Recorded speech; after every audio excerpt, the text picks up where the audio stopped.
My name is Marcus Childress, and I'm an investigative counsel for the Select Committee to investigate the January 6th attack on the United States Capitol.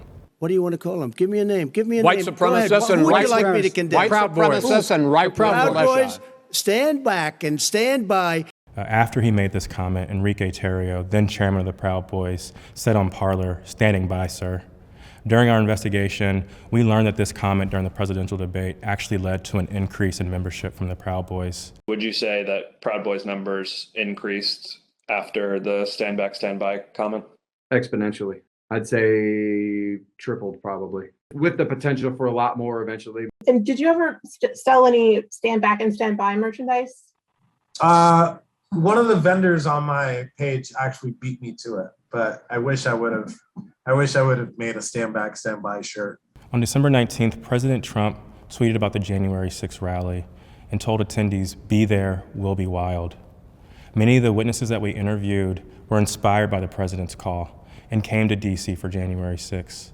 But the extremists, they took it a step further. They viewed this tweet as a call to arms. A day later, the Department of Justice describes how the Proud Boys created a chat called the Ministry of Self-Defense Leadership Chat.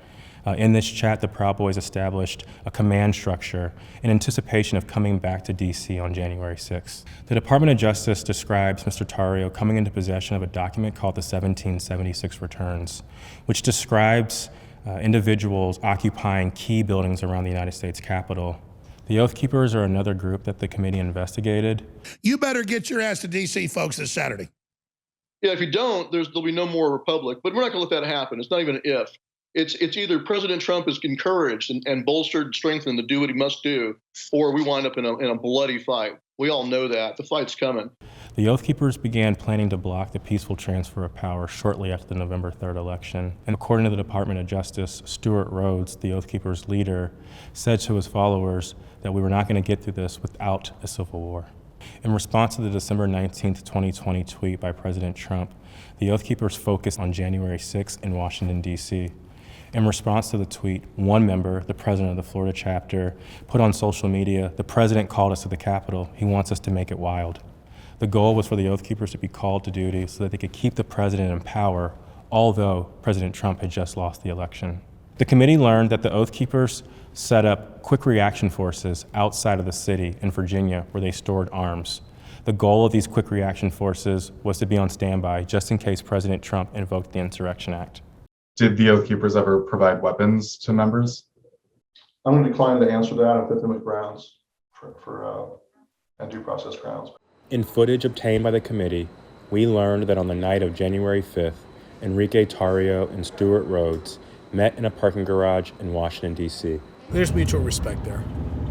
I think we're fighting the same fight, and I think that's what's important. The committee learned that the Oath Keepers went into the Capitol through the east doors in two stack formations.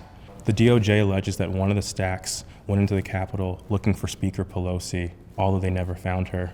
As the attack was unfolding, Mr. Tarrio took credit. In documents obtained by the Department of Justice, Mr. Tarrio said in an encrypted chat, "Make no mistake, and we did this." Later on that evening, Mr. Tarrio even posted a video which seemed to resemble him in front of the Capitol with a black cape, and the title of the video was Premonition. The evidence developed by the Select Committee and the Department of Justice highlights how each group participated on the attack on the Capitol on January 6th. In fact, the investigation revealed that it was individuals associated with the Proud Boys who instigated the initial breach at the Peace Circle at 12:53 p.m.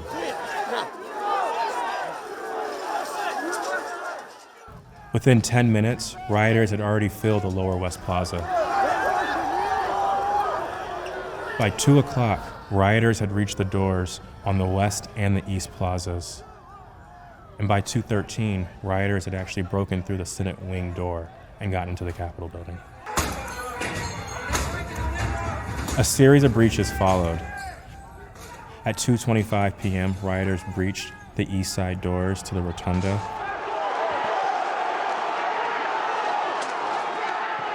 And then right after 2:40 p.m., rioters breached the east side doors near the Ways and Means room. Once the rioters infiltrated the Capitol, they moved through the crypt, the Rotunda, the hallways leading to the House chambers, and even inside the Senate chambers.